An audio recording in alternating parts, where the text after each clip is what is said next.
You ask Tiger to solve. This deals with linear equations with one unknown. The final result is y equals 4. Let's solve it step by step. Simplify the expression. Expand the parentheses.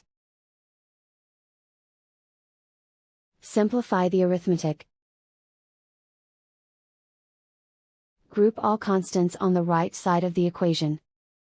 Add 18 to both sides. Simplify the arithmetic.